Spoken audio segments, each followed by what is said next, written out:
This is Akashvani. In the program Spotlight, now we bring you a discussion on equitable and inclusive growth of Indian economy. The participants are Shankar Iyer, economic analyst, and Sonu Sood, anchor.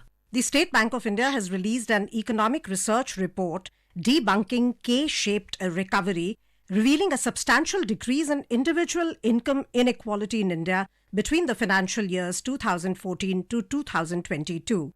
To discuss the various aspects of this study, we have with us Mr. Shankar Iyer, economic analyst. Warm welcome to you on Akashvani. Thank you. Mr. Iyer, we'd like to know from you this report which has been released, debunking K-shaped recovery. What is the major finding which is leaping out from this, and how has that been arrived at? Well, from what I can see, that the report has used data points from various government schemes and data on income tax returns, data on registrations in Public Provident Fund and Employee Provident Fund. I think the focus here is basically how the government over the past 10 years has worked to bring equitable growth, equitable incomes, equitable economic status across the population. I will sort of go through some of the issues that government has addressed. What is equitable income and what is equitable growth for the population? It is basically the effort through public policy to level the unevenness between sections of society. Now, there is no perfect measure for inequality. The Gini coefficient index is just an indicator. But if you recall, a few days back, the Prime Minister had gone to Ayodhya and visited this lady's house, who was the recipient of the 10th crore Ujjwala gas scheme. That is one aspect. And in that conversation, the Prime Minister had elucidated several schemes that the government has done. So let me sort of start. What was the Ujjwala gas scheme all about? The Ujjwala gas scheme was about alleviating the misery that women faced while cooking at home because they were using firewood or other materials to cook. This caused smoke, this caused illness, this caused trauma to women of different age groups. And it also takes a lot of time because firewood has to be collected. It's not a very safe method. So this is a spectacular achievement of the government to have distributed 10 crore gas cylinders. That's 100 million. So this is one aspect. Now, if you go and look at the other schemes, for instance, the government has provided toilets under the Swachh Bharat scheme for 11 crore households. What does that do? It gives the woman the space, the ability to function without being embarrassed, protect her dignity, and also saves time, and it's extraordinarily effort to improve public hygiene. Big thing about India's poverty is essentially that 45% of the households are dependent on agriculture and allied sectors. Now, agriculture and allied sectors account for barely 16% or 1/6 of the national income, which means that really 45% of the workforce is dependent on just 1/6 of the national income. So what is the scheme that has been done to address this issue? Because the income from agriculture is low, agriculture is not entirely viable, agriculture is under several constraints because the government has to manage inflation, supply, scarcity. So the Prime Minister's Kisan Samman Nidhi, that has been distributed 6,000 rupees the central government gives, and many state governments are topping it up with another 6,000 rupees. This benefit of PM Kisan Samman Nidhi goes to 8.6 crore farmers. Now that is another income system. A big understated achievement of this government is rural electrification. In a very concentrated, focused program under Saubhagya, the government electrified 2.6 crore houses. It's a big achievement. What does this show us? That the government is sensitive, that there is a demand in a growing economy. You can't be a $5 trillion or $10 trillion economy and not cater to the people who needs the most support. The private sector is all about survival of the fittest. But it is the government which has to work to Right. revive the weakest, protect the weakest. So, And Mr. so, in many ways, the government has done schemes that have reduced the inequality. There is much more needs to be done, but there is no denying that much has been done. So, Mr. Iyer, you have very beautifully outlined how the standard of living, the ease of living has been uplifted for the poorest of poor, for the vulnerable. The whole intention is equitable growth and also inclusive growth, because we have seen that through digitization, a lot of people who never dreamt of having bank accounts, they have bank accounts, they have access to the formal banking system. Absolutely. So I have written a book on Aadhaar, and when I wrote the book, I called it India's 12-digit revolution. And it has had tremendous effect on the distribution of welfare across people. Can you imagine in any other country, 100 plus crore people with an identification number? 50 crore people have got bank accounts because of Aadhaar. Aadhaar has triangulated ease of business, ease of living, ease of governance. So 50 crore people, when they get bank accounts, what does it translate to? Every welfare measure goes directly to the person's bank account. Take, for instance, we have the Mahatma Gandhi National Rural Employment Guarantee Scheme. There are about 26 crore people registered on it. All the people are promised 100 days of employment. The money goes straight into the bank account. Now, several governments have this scheme, particularly like, in Madhya Pradesh or in Tamil Nadu, where money is transferred to the account of the woman of the household and gives her that economic empowerment. And that is possible because of Aadhaar, because of the digital public infrastructure that has been put up by this government.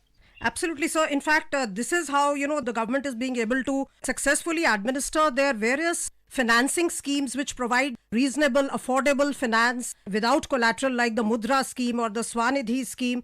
And we find that the great migration which this report has spoken about, that 36.3% of taxpayers have moved from lower income to higher income tax brackets, resulting in 21.3% additional income. You're talking about the government efforts. They have also been very, very laudable in the direction of creating employment opportunities, encouraging people to become entrepreneurs and create jobs.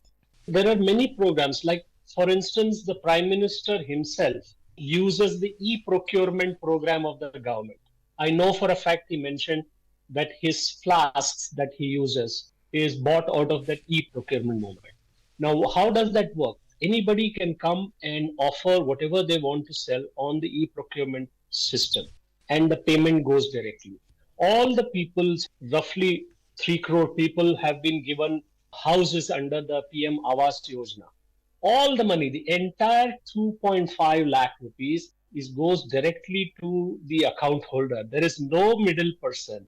And this is enabling people to look after some of the costs that they incur, which they cannot meet out of their income. So when we speak about equitable growth or equity in society, we actually mean that a person's ability to generate income is, say, X.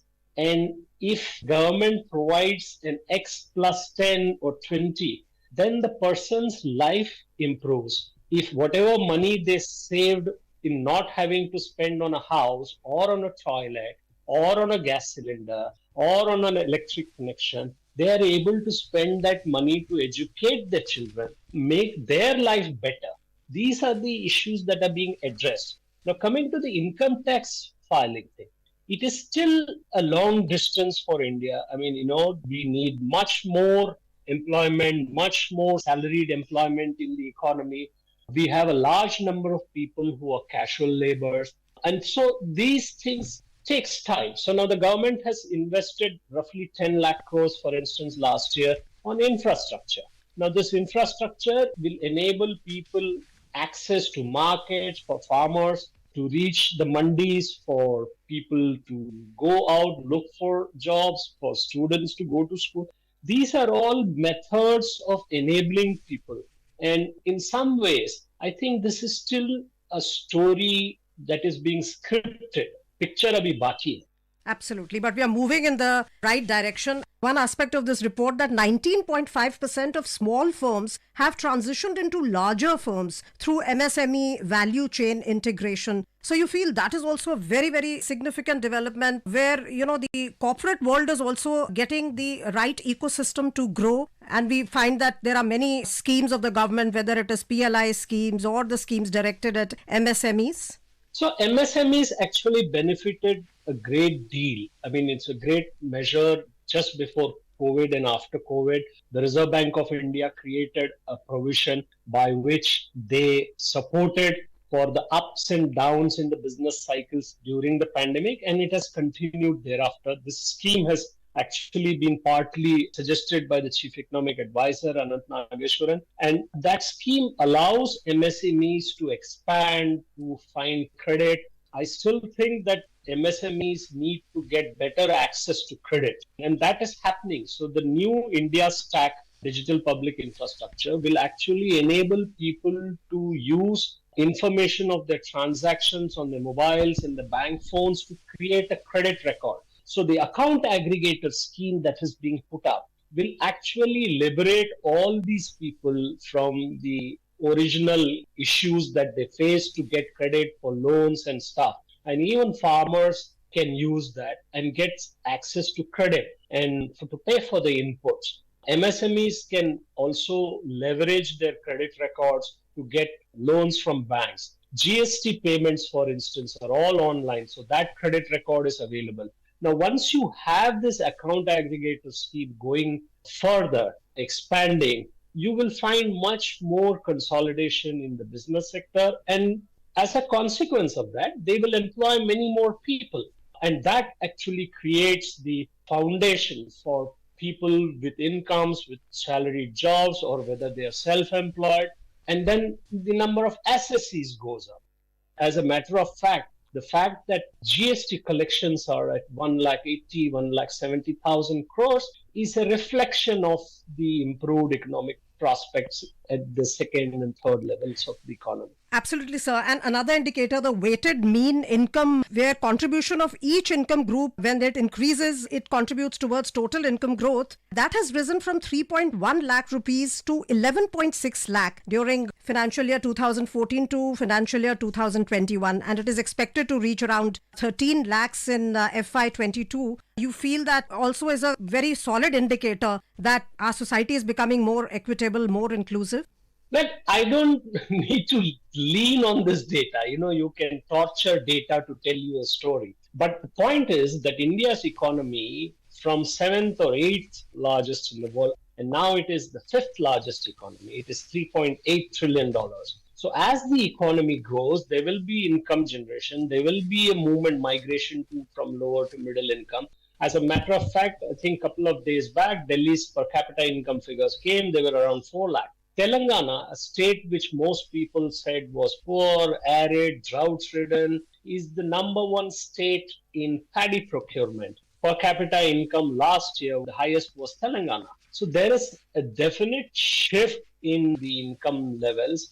There is a definite movement, migration of the economy towards higher incomes. And that is visible in many other ways. I mean, the number of people who are buying two-wheelers, the number of people who are buying cars, all of these are visible high-frequency indicators. And one has to just look at the overall economy to understand what kind of income is being generated. So those are all indicators. There's many indicators which tell you the story of India's journey, how it has moved further. Thank you so much, Mr. Iyer, for giving us a deeper insight into the equitable and inclusive growth that we are seeing in the Indian economy. Thank you. You were listening to a discussion on equitable and inclusive growth of Indian economy. The participants were Shankar Iyer, economic analyst, and Sonu Sood, anchor. This program was produced and presented by the News Services Division of Akashvani. You can listen to it on our mobile app, News on AIR. This program is also available on our YouTube channel, News on AIR Official.